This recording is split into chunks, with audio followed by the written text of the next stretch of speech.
சாண்டில்யன் எழுதிய கடல் புறா பாகம் 2 அத்தியாயம் 13. மித்திரபேதம். பலவர்மனும் மஞ்சள் அழகியும் இரவு நடனக் காட்சியில் ஏற்படக்கூடிய பயங்கர விளைவுகளைப் பற்றி பல விதமாக பயமுறுத்தியும் அந்த அச்சுறுத்தலை பற்றி அணுவளவும் எண்ணி பாராமல், எப்படியும் இன்று இரவு நடன நிகழ்ச்சிக்கு வருகிறேன் என்று திட்டமாக கூறிவிட்டு அவர்களிடமிருந்து அறையை விட்டு வெளியேறிய இளைய பல்லவன் விடுவிடுவென்று அக்கோட்டையின் தெருக்களில் நடந்து கடற்கரையை நோக்கி விரைந்தான். அவன் கோட்டை தலைவன் அறைக்குள் நுழைந்து நீண்ட நேரம் ஆகிவிட்டதை நினைத்து அவன் அதற்கு மேல் வெளிவர வழியில்லை என எண்ணி அவனுக்கு ஒரு முடிவு கட்டிவிட்ட அரண்மனை காவலர் அவன் வெகு வேகத்துடன் வெளிப்பெயர்ந்ததும் சில வினாடிகள் திக்கு பிரமை பிடித்து நின்றுவிட்டன. அந்த அரண்மனை வீதியில் சதா நடமாடிக் கொண்டிருந்த மற்ற வீரர்களும் இளைய பல்லவன் சொந்த வீட்டிலிருந்து வெளியே வருபவன் போல் சர்வ சகஜமாக வெளிவந்ததும், பிறகு அவனே கோட்டையின் சொந்தக்காரன் போல் யாரையும் அலட்சியம் செய்யாமல் நடந்து சென்றதையும் கண்டு அத்தகைய விசித்திரம் அந்த கோட்டையிலும் நிகழ்ந்ததை பார்த்து மலைத்து வாயை பிளந்து நின்றனர். அவன் கோட்டை மதிலை அணுகி கோட்டையின் வாயில் வழியாக வெளியே சென்ற போதும் அங்கிருந்த கோட்டை மதில் காவலர் முதலில் எறிந்தது போல் அவன் மீது அம்பெறியாமலும் அவனை எந்த விதத்திலும் தடுக்காமலும் நின்றதென்றி, அவன் எந்த ஜால விந்தையால் கோட்டை தலைவனிடமிருந்து தப்பித்து வந்திருக்க முடியும் என்பதை எண்ணி எண்ணி விடை தெரியாமல் வியப்பின் வசப்பட்டு செயலிழந்து நின்றார்கள்.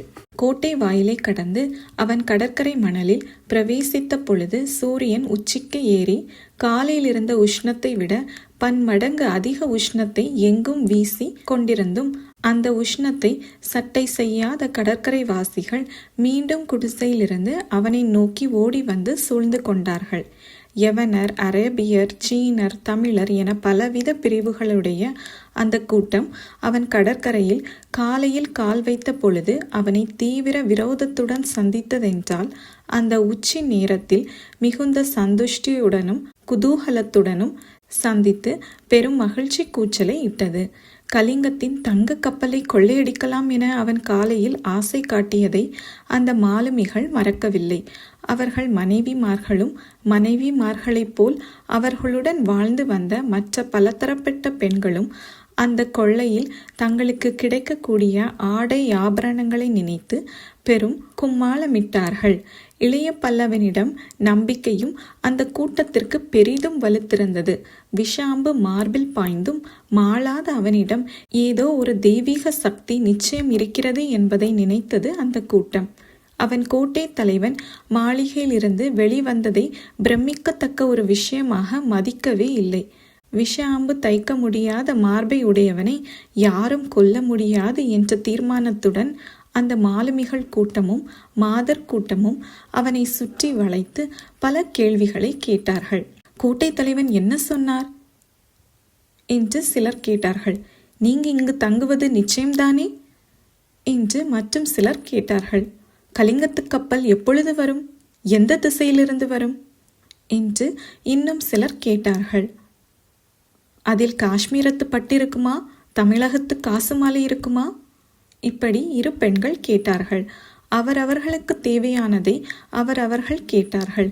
மிகுந்த கொடூர அநாகரிக வாழ்க்கையிலும் ஆசை உந்தியதால் குழந்தைகளைப் போல் கேள்விகளை கேட்ட அந்த கூட்டத்தினர் மீது தன் விழிகளை பல திக்குகளிலும் திருப்பிய இளைய பல்லவன் அவரவர்களுக்கு இனிப்பான பதில்களை சொல்லிக்கொண்டே நடந்தான்.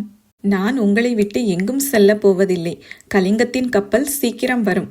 நாம் சேர்ந்து அதை கைப்பற்றுவோம் என்று மாலுமிகளுக்கும், காஷ்மீரத்து பட்டென உலகம் புகழ்பெற்ற தமிழ்நாட்டு மெல்லிய வெள்ளை சாலா காசு மாலைகள், மகர கண்டிகள், இன்னும் புது நகைகள் எல்லாம் உங்களுக்கு கிடைக்கும் என்று மாதர்களுக்கும் மாறி மாறி சொல்லிக்கொண்டு நீர்க்கரையை நோக்கி நடந்தான் இளைய பல்லவன்.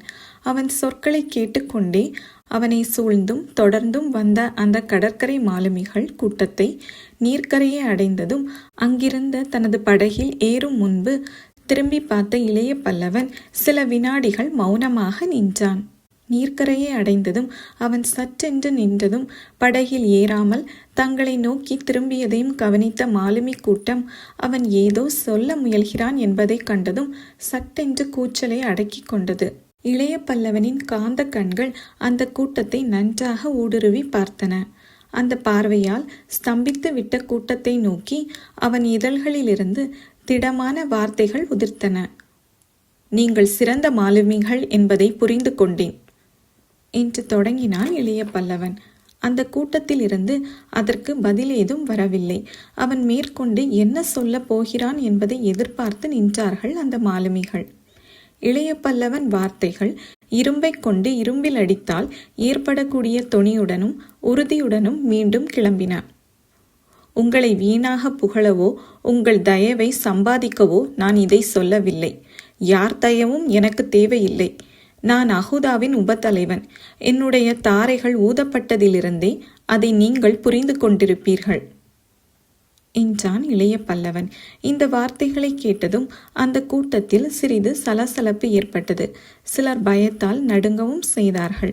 அந்த பயத்தை தூண்ட மேற்கொண்டு சொன்னான் இளைய பல்லவன். உங்கள் கோட்டை தலைவர் என்னை கொல்லவில்லை, சிறையும் செய்யவில்லை. மீண்டும் சுதந்திரமாக நான் எனது கப்பலை நோக்கி போகிறேன். ஏன் தெரியுமா? கோட்டை தலைவனிடம் சொன்னதை உங்களிடமும் சொல்கிறேன், கேளுங்கள். இந்த அக்ஷயமுனையில் எனக்கு ஏதாவது தீங்கு நேர்ந்தால் இதை அழித்து விடுவதாக அஹூதா சபதம் செய்திருக்கிறார். என்னை அழிப்பது இந்த கோட்டையை அழிப்பதாகும். அதனால் இந்த அழகிய கோட்டையையும் நகரத்தையும் அழிக்கும் விருப்பம் எனக்கில்லை, அஹுதாவுக்கும் இல்லை. அக்ஷயமுனை பலப்பட வேண்டும் என்பதை நாங்கள் விரும்புகின்றோம். இங்கு எல்லோருக்கும் சுபிட்சமும் சம பங்கும் வேண்டும் என்று நினைக்கிறோம். கோட்டைக்குள் மாட மாளிகைகளும் வெளியே குடிசைகளும் இருக்கக்கூடாது என்று எண்ணுகிறோம். இதை சொன்ன இளைய பல்லவன் அந்த கொள்ளை கூட்டத்தின் குடிசைகளை நோக்கி கோட்டைக்குள் இருந்த பெரும் கட்டடங்களையும் நோக்கினான். அவன் பேச்சும் பார்வையும் அந்த கொள்ளைக்காரர்களிடம் பெரும் சலசலப்பை உண்டாக்கின. அதை தூண்ட இளைய பல்லவன் மேலும் பேச்சை தொடர்ந்து, நீங்கள் கடலோடுகிறீர்கள், உயிரை பணயம் வைத்து கொள்ளையடித்து செல்வத்தை கொண்டு வருகிறீர்கள். உங்களால் அதோ அந்த கோட்டை செழிக்கிறது, நீங்கள் செழிக்கவில்லை. ஏன் என்று கேட்ட இளைய பல்லவன் மீண்டும் அவர்களை கூர்ந்து நோக்கினான். பிறகு இகழ்ச்சி புன்முறுவல் செய்து கூறினான், இருப்பினும் கோட்டை தலைவனை எதிர்க்க உங்களுக்கு அச்சம் இருக்கிறது. காரணம், பல தந்திரத்தால் அவன் உங்கள் பணத்தை பறித்து விடுகிறான், உங்கள் வீர தலைவர்களை அப்புறப்படுத்தி விடுகிறான். அந்த பயத்தை நீக்கவும் இந்த அநீதியை தவிர்க்கவும் நான் இங்கு தங்க தீர்மானித்திருக்கிறேன். கோட்டைக்குள் அல்ல, உங்கள் குடிசைக்கு நடுவில் எனது குடிசையும் அமையும். இனி நாம் சகோதரர், ஆபத்திலும் கஷ்டத்திலும் நஷ்டத்திலும் சகோதரர் என்று பெரும் உணர்ச்சியுடன் கூவிய இளைய பல்லவன் தன் கரத்தை உயர தூக்கினான். அதே கணத்தில் அந்த மாலுமிகள், அவர்கள் துணைவியர் அத்தனை பேரும் கரங்களை உயர்த்தின. ஆம் ஆம், சகோதரர் சகோதரர் என்று பலவித கூச்சல்கள் வானை பிளந்தன.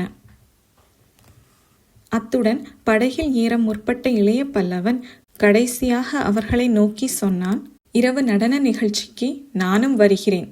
இதை கேட்டதும் அந்த கூட்டத்தில் சற்றென்று கூச்சல் நின்றது. நிசப்தம் நிலவியது. அச்சம் அவர்கள் இதயங்களை கவ்விக்கொண்டதை கவனித்த இளைய பல்லவன், அச்சத்தை விடுங்கள். உங்கள் அச்சம் எதிரிகளின் பலம். பதக்குகளாயிருந்தால் என்ன, குழுக்களாக இருந்தால் என்ன, அவர்களும் மனிதர்கள்தானே. என்னை பற்றி கவலைப்படாதீர்கள். நாம் அனைவரும் ஒரே கூட்டம், கொள்ளை கூட்டம் என்பது நினைவிருக்கட்டும். நம்மில் யாராவது ஒருவரை தொட்டால் பல பேர் காவு ஆவது நிச்சயம். என் மாலுமிகளும் இரவு நிகழ்ச்சிக்கு அழைத்து வருகிறேன், பயப்படாதீர்கள். இன்றிரவு நிகழ்ச்சி நீங்கள் இதுவரை காணாத புது நிகழ்ச்சியாயிருக்கும்.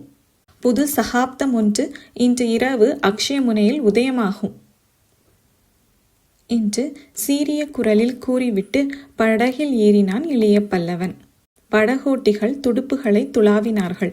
படகு அவன் மரக்கலத்தை நோக்கி விரைந்தது. அதை பார்த்து கொண்டே அந்த கொள்ளை கூட்டம் நீர்க்கரையில் நீண்ட நேரம் நின்றிருந்தன. அதற்கு பின் அவர்களை திரும்பி கூட பார்க்காமல் சென்ற இளைய பல்லவன் தன் மரக்கலத்தை பெரும் சந்துஷ்டியுடன் அடைந்தான்.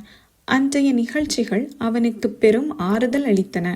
பலவர்மன், மஞ்சுளழகி, கடற்கரை கொள்ளை கூட்டம், இந்த 3 தரப்பட்ட பிரிவுகளை எண்ணி பார்த்து ஒவ்வொன்றையும் தான் ஓரளவு சமாளித்து கொண்டு வந்துவிட்டதையும் நினைத்து மனசாந்தி அடைந்தான். அன்றிரவு நடன நிகழ்ச்சியில் சொர்ணத்தீவின் பூர்வகுடிகளால் ஏற்படக்கூடிய ஆபத்துக்கு தான் பரிகாரம் செய்துவிட்டதை எண்ணி பார்த்து மகிழ்ச்சியும் அடைந்தான். நான் சொன்னதை கடற்கரை மாலுமிகள் அவசியம் எண்ணி பார்ப்பார்கள். குறை என்னும் விதையை அவர்கள் இதயத்தில் விதைத்திருக்கிறேன். இரவுக்குள் அது மரமாக மாறாவிட்டாலும் கண்டிப்பாக செடியாகவாது வளர்ந்துவிடும். தற்சமயம் இந்த மித்திரபேதம் போதும். கோட்டை தலைவனிடம் இவர்களுக்குள்ள அச்சத்தை அறுத்து அதிருப்தியை உண்டாக்கினாலே அக்ஷயமுனை பாதுகாப்பு 2ஆக பிழைக்கும். இடையே நான் நுழைவேன் என்று எண்ணமிட்டவாறே நூலேணியில் ஏறி மரக்கலத்தின் தளத்தில் காலை வைத்த இளைய பல்லவனை அமீரும் கண்டியதேவரும் கையை பிடித்து தூக்கிவிட்டார்கள். அப்படி தன்னை தூக்கிவிட்ட அந்த இருவர் முகத்தில் இருந்த வியப்புக்குறியை கண்ட கருணாகர பல்லவன் கேட்டான், ஏன், நான் திரும்பி வந்தது வியப்பாயிருக்கிறதா உங்களுக்கு என்று. அது மட்டுமல்ல வியப்புக்கு காரணம், அந்த கொள்ளையர் கூட்டத்தினர் உங்களிடம் நீண்ட நேரம் பழகியவர்களைப் போல் ஏதோ பேசிக்கொண்டிருந்தார்களே, அதுவும் விசித்திரமாய் இருந்தது என்றான் அமீர். கண்டியதேவனும் ஏதோ கேள்வி கேட்க முற்பட்டான். கண்டியதேவரே, சூரியன் உச்சியை எட்டிவிட்டான், உணவருந்திக் கொண்டே பேசுவோம் என்று அவன் கேள்வி பிறக்கும் முன்னே தடுத்துவிட்ட கருணாகர பல்லவன் தன் அறையை நோக்கி அந்த இருவரும் பின்தொடர நடந்தான். அறையில் மறு உடை அணிந்து அமீர், கண்டியதேவன், கூளவாணிகன் சேந்தன் முதலியோருடன் உணவருந்த உட்கார்ந்த இளைய பல்லவன் மிகவும் நிதானமாகவும் அவர்கள் மனதில் ஆழ்ந்து பதியாகவும் தான் கப்பலிலிருந்து புறப்பட்டது முதல் நடந்த நிகழ்ச்சிகளை விவரித்தான். அவன் பேச்சை சிறிதும் தடை செய்யாமல் கேட்டு வந்த அமீரும் மற்றோரும் உள்ள நிலைமையை தெள்ளென புரிந்து கொண்டார்கள். இளைய பல்லவன் எத்தனையோ சாமர்த்தியமாக காரியங்களை சாதித்திருந்தாலும் அந்த பயங்கர துறைமுகத்தில் உள்ள ஆபத்து எல்லையற்றது என்பதையும் அன்றிரவு நிகழ்ச்சியையும் அத்தனை சாமானியமாக கடக்கக்கூடியதல்ல என்பதையும் அவர்கள் புரிந்து கொண்டார்கள். ஆகையால் அவர்கள் முகங்களில் கவலை பெரிதும் தாண்டவமாடியது. அந்த கவலைக்குறியை கவனித்த இளைய பல்லவன் சொன்னான், அமீர், மிகவும் பயங்கரமான அபூர்வ குடிகளும் கொள்ளை கூட்டமும் வஞ்சகத்தில் இணையற்ற ஒரு கோட்டை தலைவனும் உள்ள இடத்திற்கு நாம் வந்திருக்கிறோம். இருப்பினும் கலிங்கத்தின் கடலாதிக்கத்தை ஒழிக்க இதைவிட சிறந்த இடம் கிடையாது. சொர்ணமூபியின் இந்த அக்ஷயமுனை வடக்கு நோக்கி தனது மூக்கை நீட்டிக்கொண்டு பாலூரிலிருந்து கடாரம் செல்லும் மரக்கலங்களை மோப்பம் பிடிப்பது போல் அமைந்திருக்கிறது. இது ஒன்றுதான் நமது லட்சியத்திற்கு தகுந்த தளம். ஆகவே இங்குள்ள ஆபத்தை நாம் சமாளிக்கத்தான் வேண்டும். சரியான ராஜதந்திரத்தாலும் வீரத்தாலும் ஆகாத காரியங்கள் உலகில் ஏதும் கிடையாது. இதை நினைப்பில் வைத்துக் கொள்ளுங்கள். இங்கு பலவர்மன் ஆதிக்கம் ஒழிந்து என் ஆதிக்கம் நிலைக்க வழிவகுக்கும் பொறுப்பை எனக்கு விட்டுவிடுங்கள். அமீர் பதில் ஏதும் சொல்லவில்லை. கண்டியதேவன் மட்டும் சொன்னான், எப்படியும் நாம் இங்கு தங்கித்தான் ஆக வேண்டும். நமது மரக்கலம் மீண்டும் கடலில் நீண்ட தூரம் பயணம் செய்ய முடியாது. அதை பழுது பார்க்க அவசியம் இருக்கிறது. அக்ஷயமுனையில் தங்குவதற்கு அமீருக்கு ஏதாவது ஆக்ஷேபனை இருந்தால் அதை கண்டியதேவன் பேச்சுடன் நின்றுவிட்டது. ஆகவே அடுத்து செய்ய வேண்டியது என்னவென்பதை அறிய அவன் கருணாகரனை நோக்கி தனது பெருவிழியை திருப்பினான். கருணாகர பல்லவனின் கட்டளைகள் திட்டமாய் இருந்தன. சேந்தா, நமது பொக்கிஷ பெட்டிகளில் நகைகளும் சிறந்த குறுவாள்களும் வேறு ஆயுதங்களும் எத்தனை இருக்கும் என்று வினவினான் இளைய பல்லவன் தன் கட்டளைகளை இடும் முன்பு. பாலித்தீவில் தங்களுக்கு கிடைத்த பொக்கிஷத்தை தவிர அவ்வப்பொழுது அகுதா கொடுத்ததே 2000 பேருக்கு வழங்கலாம். 4 பெட்டிகள் நகைகள் இருக்கின்றன, 2 பெட்டி பட்டாடைகள், 2 பெட்டி விலையுயர்ந்த ஆயுதங்கள் இருக்கின்றன. எல்லாம் பல லட்ச பொற்காசுகள் பெறும் என்றான் கூளவாணிகன் சேந்தன். அவற்றில் ஒரு பெட்டி நகையையும் ஒரு பெட்டி பட்டாடைகளையும் கரைக்கு கொண்டு சென்று கொள்ளை கூட்டத்தாருடன் இருக்கும் பெண்களுக்கு வழங்கிவிடு. அமீரையும் அழைத்து கொண்டு போ தகுதிக்கு தக்கபடி ஆபரணங்களை கொடு. கொள்ளையர் தலைவர்களுக்கு குருவாள்களை பரிசாக அளி. இரவு நாட்டியத்தின் போது அவர்கள் அழகு என் கண்களை பறிக்க வேண்டும் என பெண்களிடம் சொல் என்று உத்தரவிட்டான் கருணாகர பல்லவன். அமீரும் சேந்தனும் ஒருவரை ஒருவர் பார்த்து கொண்டார்கள். உணவை முடித்து கொண்ட இளைய பல்லவன் அவர்கள் யாரையும் கவனிக்காமல் எழுந்து அறையை விட்டு தளத்திற்கு சென்றான். அமீரும் சேந்தனும் ஏதோ ஆழ்ந்த யோசனையுடன் இளைய பல்லவன் நடந்து கொள்கிறான் என்பதை மட்டும் புரிந்து கொண்டார்களே ஒழிய அது என்னவா இருக்கக்கூடும் என்பதை மட்டும் அறிய அவர்களால் முடியவில்லை. ஆகவே சொன்னபடி உத்தரவை நிறைவேற்றுவதில் முனைந்தார்கள். அடுத்த சில நாழிகைகளுக்கெல்லாம் பெரும் மரப்பெட்டிகள் 2 கப்பலிலிருந்து படகில் இறக்கப்பட்டு கரையை நோக்கி விரைந்தன. மீண்டும் படகு வருவதை கவனித்ததும் ஆரவாரத்துடன் ஓடி வந்த கொள்ளை கூட்ட ஆண்களும் பெண்களும் அமீரும் சேந்தனும் வழங்கிய பரிசுகளை பெற்று நானாவிதமாக மகிழ்ச்சி கூச்சலிட்டார்கள். கப்பலின் தளத்தில் நின்று தங்களை கவனித்துக் கொண்டிருந்த இளைய பல்லவனை நோக்கி கைகளை ஆட்டி கூச்சலிட்டு நன்றி தெரிவித்தார்கள். பட்டாடைகளை சிலர் விசிறி ஆகாயத்தில் எறிந்து பிடித்தார்கள். சில அழகிகள் முத்து மாலைகளை கொண்டையில் வைத்து அழகு பார்த்தார்கள்.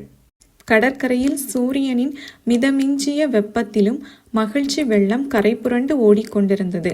அதை கண்டு புன்முறுவல் செய்த இளைய பல்லவன் மிகுந்த திருப்தியுடன் தன் அறைக்கு மீண்டவன் பஞ்சனையில் படுத்து நன்றாக உறங்கினான். அதிக களைப்பால் நீண்ட நேரம் உறங்கிவிட்ட அந்த தமிழக படைத்தலைவன் மஞ்சள் வெயில் அடிக்கத் தொடங்கிய சமயத்திலேயே கண் விழித்து மறுபடியும் தளத்துக்கு வந்து கடற்கரையை நோக்கினான். நோக்கியவன் நோக்கிக் கொண்டே நின்றான். கண்களை இருமுறை கசக்கி பார்த்தான். கடற்கரை பழைய கடற்கரையாக இல்லை. அங்கிருந்த குடிசைகள் மாயமாய் மறைந்துவிட்டன. இருப்பது அக்ஷயமுனையே அல்லவென்று தோன்றியது அவனுக்கு.